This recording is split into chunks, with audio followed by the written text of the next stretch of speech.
The Hug on the Weaver. He's going to be able to kill everyone but the Dragon Knight really easily, but the Dragon Knight is nearly immortal here. Only Razor with some really good damage and his ultimate can kill the Dragon Knight or the Enchantress. But Team Gambit, they do have something for every type of hero. They're going to be able to kill everyone as long as they play their cards right and just distribute their resources properly.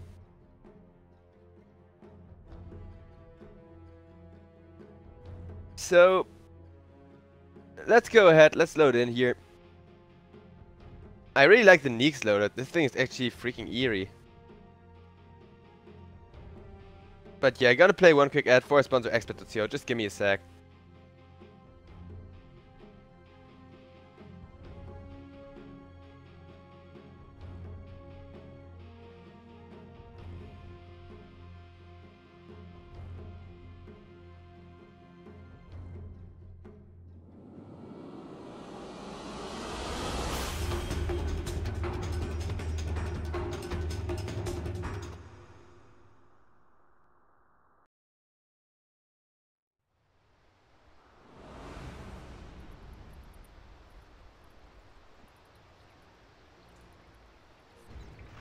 Prepare for battle.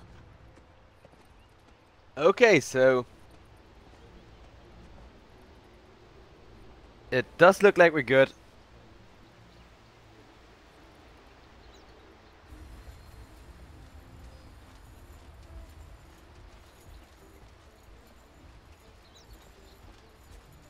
Team Insane, I kind of favor their draft, but the thing is Team Gambit are too scary, and the fact that they didn't necessarily outdraft them. And that's actually how you need to see Gambit in the ProDota Cup lately. If they aren't outdrafted, they are always favored.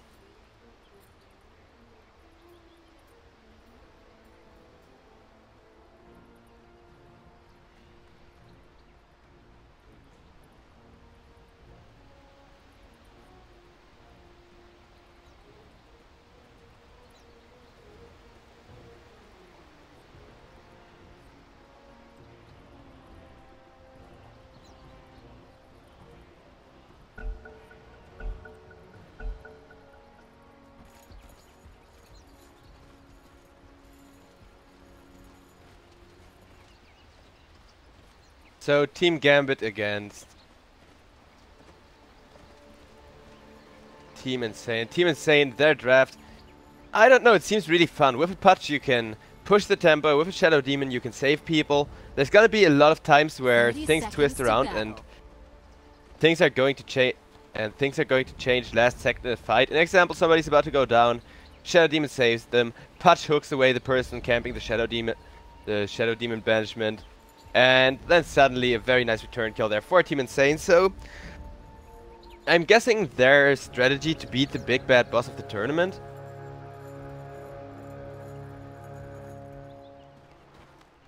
is to have a very large toolkit at their disposal. Gold is a great conductor.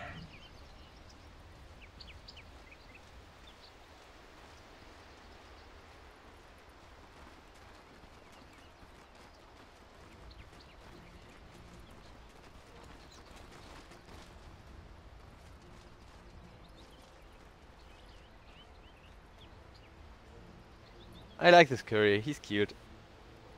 Little dumb thing. Wait up. Cheshire Cat immediately starting to harass Fuzzy a bit here. Fuzzy on the Dragon Knight should have a pretty solid lane. I'm kinda confused that Captain Sonic isn't actually Bignum almost getting caught. They do close the distance and trying to get a kill here. Bignum teleporting out. Will be able to get himself away, but Putch undying, that is scary. That is actually very scary.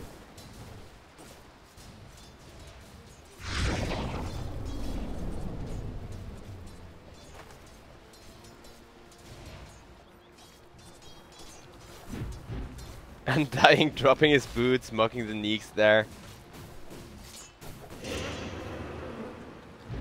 This is so nasty. This is why I kinda love Team Insane. They're actually playing like they're all insane, making for some really fun Dota.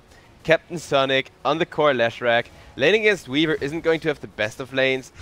As Leshrac, a bit low armor, not the biggest high value hero or whatever.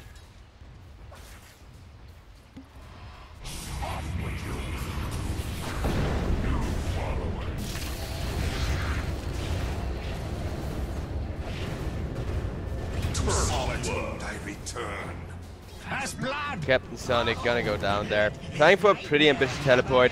Fake God is actually going to be able to compete though.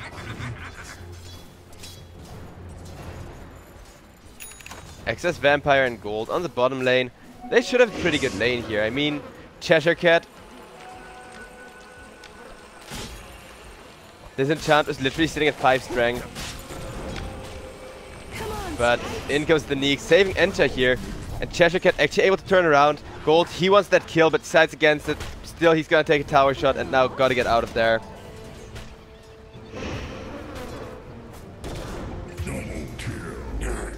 Gold dying as well. Pachan dying, it's such a powerful lane, but getting overconfident even against an Enchantress with 200 health will still get you punished. On the mid lane, meanwhile, a very high priority target is going to get caught on the side of Insane there. Dragon Knight getting himself a nice return kill, but Gambit are already 2k ahead, and Gambit are generally considered the scariest team in this cup. Here you can see why. At least Razor did get killed, so now the Hak is going to be the next biggest issue.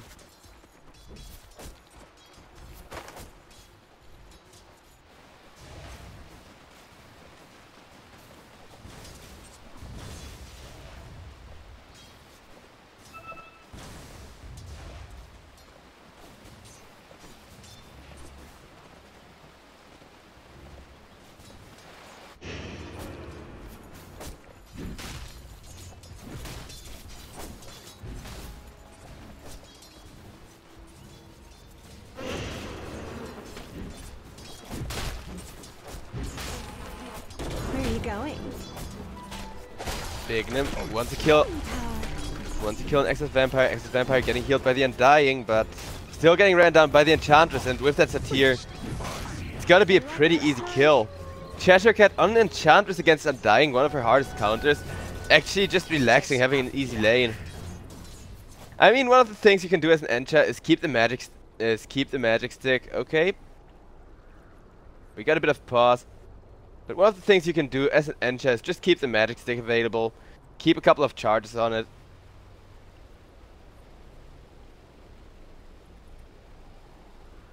And then you essentially got a full heal. It isn't that powerful in general, stick is a pretty common item, but if your health is 200, then suddenly it makes so much more of a difference.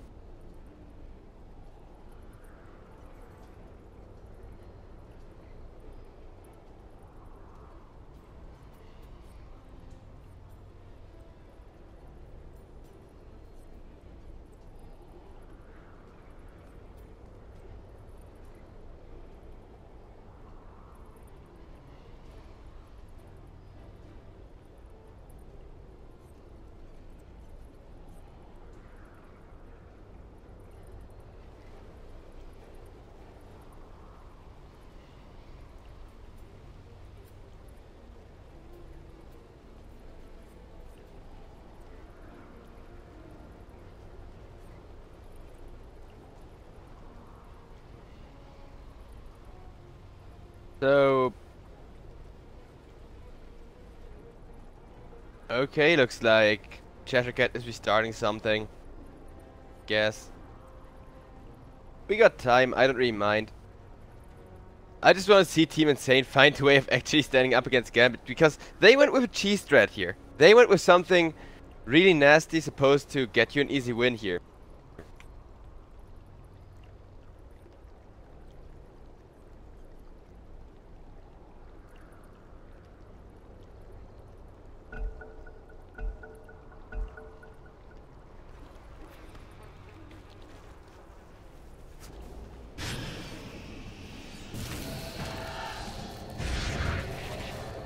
Fake God trying to teleport out, and he is going to be able to. Now that was really close. The fact that Team Insane gotta play this so carefully and are still losing the gold net worth because of that. It's actually really depressing because Gambit, they're not going to bother with kills. With a lineup like this, you're not gonna try to get any kill at all unless you really see it present itself.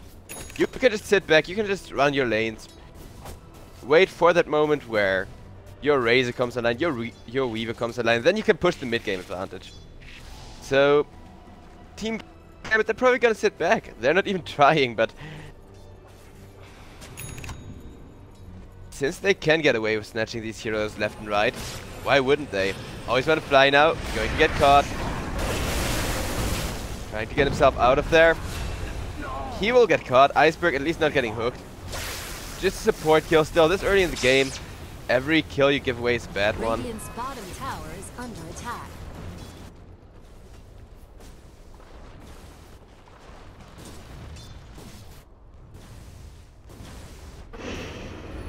Heal us. Cheshire Cat now getting ran at 2. Radiant's bottom tower is under attack.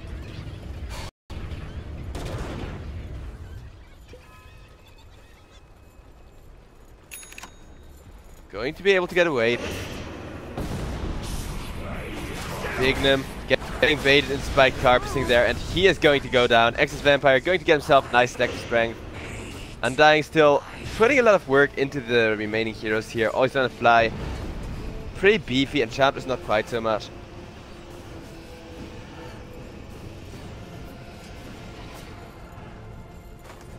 Exus Vampire.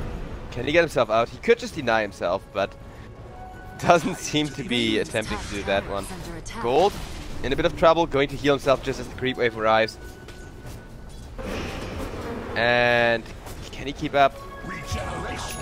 Oh, that was... I mean, the hook didn't even have the reach, so that was actually nothing they could have done. It was a nice attempt though, but now Team Gambit just absolutely in charge of this game, 6k ahead.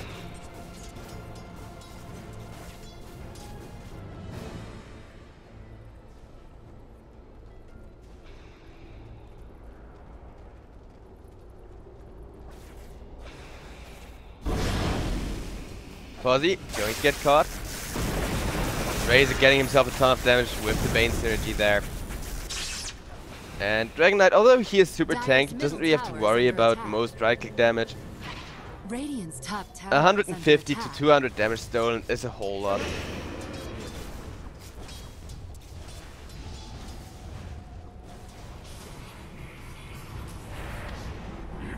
A golden trade.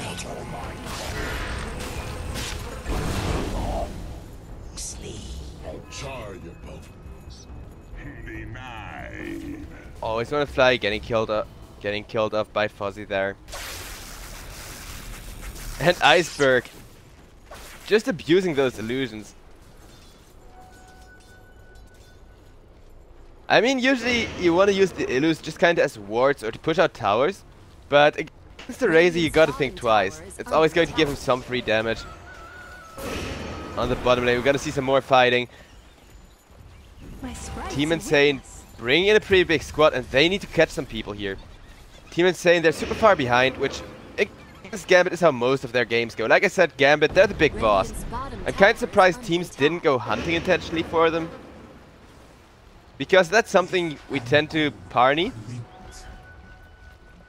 Any clue what parny means?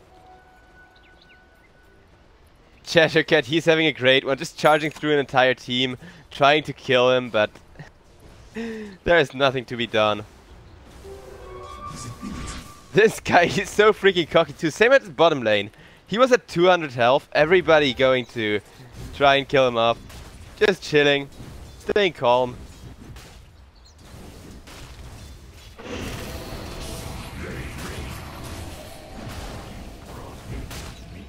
I mean, to be fair, there isn't really a whole ton of catch on the side of Insane. They're not really focused on catching people out. They're focused on initiating proper teamfights and having their Dragon Knight do their work for them. But this game, it's honestly kind of sad.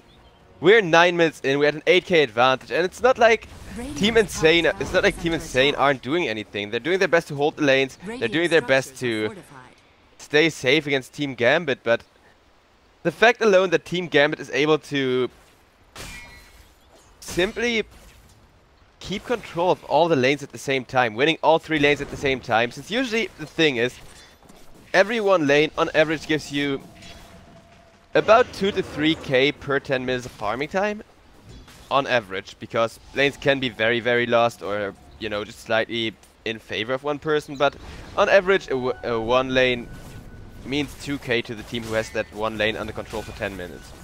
So if you lose all 3 lanes, the difference is going to be very big, whereas if you'd lose 2 lanes and win one, that one lane would print more money to keep the advantage in check.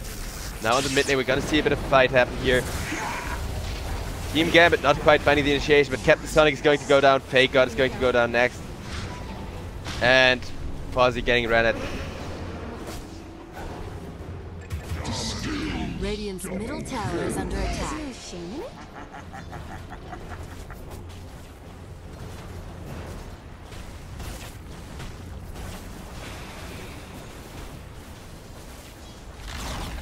Radiant's middle tower has fallen. Illusion.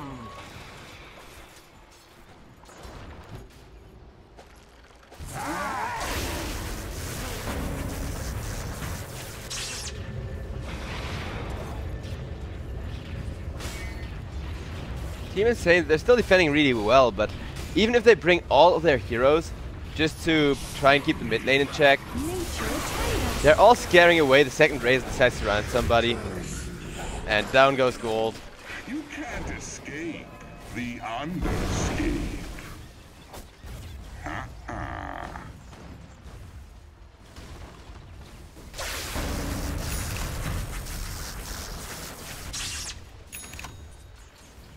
Radiant's bottom tower is under Team attack. Gambit. They're gonna win this game in a very depressing fashion, it seems. 11k at 11 minutes, and it's only gonna get worse too, since, you know, make money, use that money to make more money, that whole plan. And I'm a big fan of Insane. They're one of my favorite teams, not because they're necessarily good or anything. Honestly, they're pretty much okay. Iceberg going to go down there. That's a nice return kill. And always on fly, dying too. So, Team Gambit, they are giving away a couple of kills, but that is creating a lot of space for the Hak, who hasn't died a single time this game. And the thing with Insane is, they're a very, well, mediocre team in terms of how they're playing at the moment.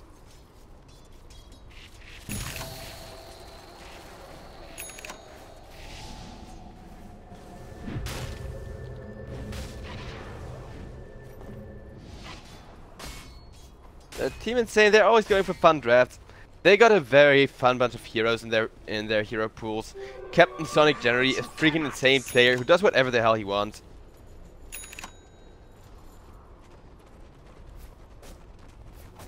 A golden thread.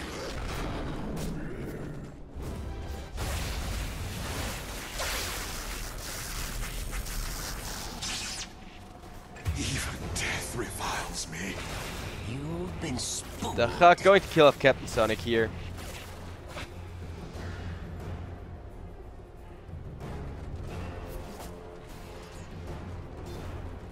And I mean, the best hero on the side of Team Insane is this Dragon Knight in terms of net worth too, but he too is going to get caught, is going to get annihilated.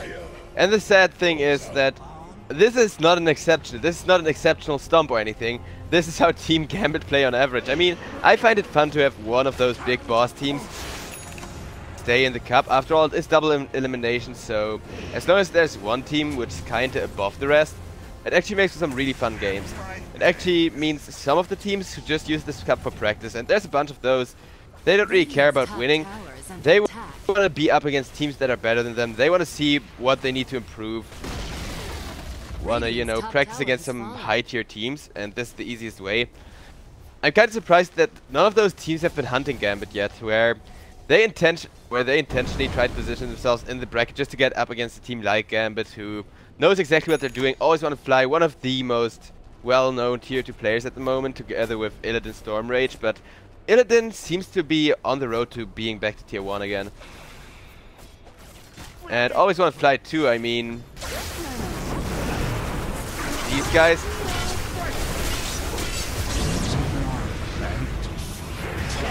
They're completely destroying their opponents here.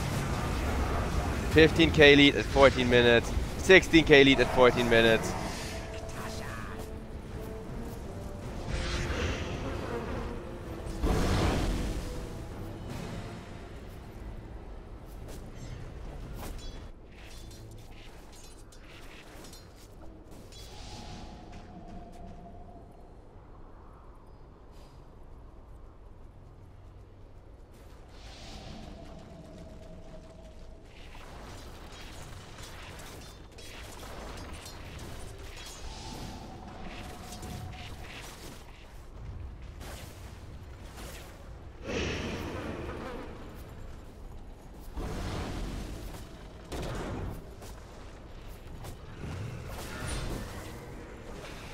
Radiant's middle tower is under attack. Now Gold getting ran at the hook. Not gonna connect there. Team Gambit, they're so calm while doing this. They're not putting in any effort here. And the worst part is last season in the finals, in the freaking grand finals, they still played the exact same way. It isn't like they're not taking their opponents seriously or whatever. This is just how Team Gambit roll. This is how they won a grand finals of the ProDota Cup. This is how they tend to play in nearly every other tier 2 tournament. But they're not quite tier 1 yet. That's such a frustrating moment in the Dota scene in general. Because hardly any tournament dares to mix it up. Hardly any tournament says we're taking the best tier 2 teams and the worst tier 1 teams and pitting them up against each other. And when they do, then oftentimes there's gonna be a pretty strong, well, not necessarily bias, but the brackets are going to be aligned to not really make the cup as competitive, because otherwise it simply wouldn't be fun to watch. And that makes it really difficult for teams like Gambit, who are pretty much zero effort stomping. I mean, they're giving some kills away, which they could have definitely avoided if they were playing this properly, but they don't really care. They just want to win this and get it over with. And that feels kind of bad for Team Insane, but Team Gambit, they don't really have another choice. They gotta play in cups like these because it's the only cups that they can afford to, or that they can easily get in, and open qualifiers, of course. They have pretty good history in those. But in invite-based tournaments, Team Gambit, I kind of feel like they belong in tier 1, but having them in tier 2 makes things so much more fun. Excess Vampire completely underfed.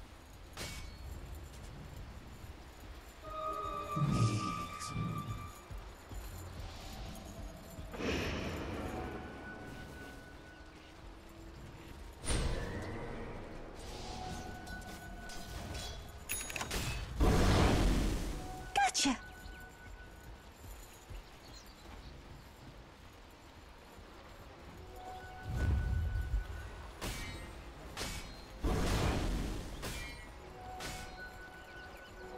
A golden thread. Team Gambit knowing exactly what to expect as they're grouping up around the Roche pit, scouting out the smoke gang perfectly, and Double damage. they got that. This is just freaking ridiculous. Well, I mean, I shouldn't be surprised, and I'm really not surprised because, like I said, this is how most of Gambit's games go, but it still feels surreal to watch them play every time. Radiant's middle tower is under attack. Radiant's middle tower has fallen. No.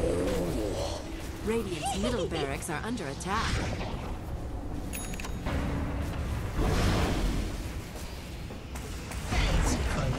Radiant's middle barracks have fallen.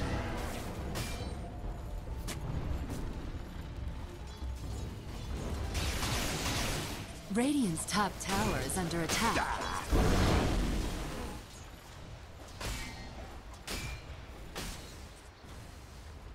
Team Gambit, I mean, I don't even have to bother looking at items or all that technical stuff, because at this point the game is over.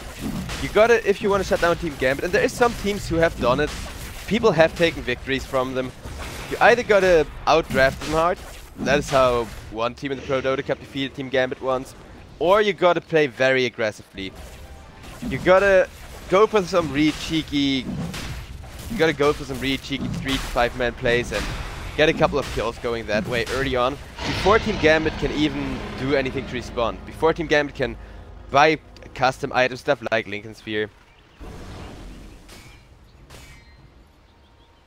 Gold putting a roach in the all chat there by accident.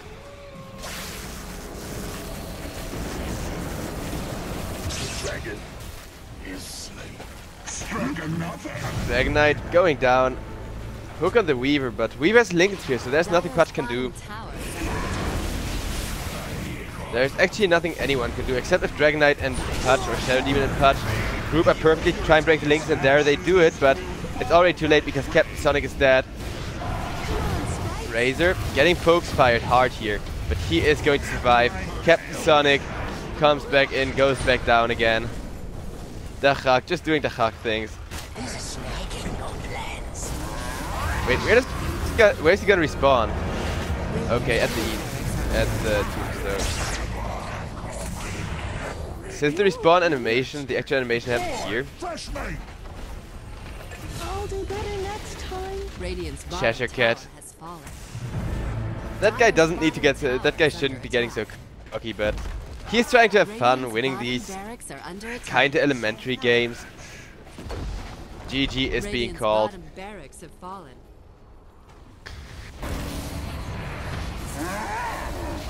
Dire victory. Well, it's best of 3, so Team Insane, they get another chance here. They get a chance to find a draft which is somehow able to overwhelm this formidable opponent.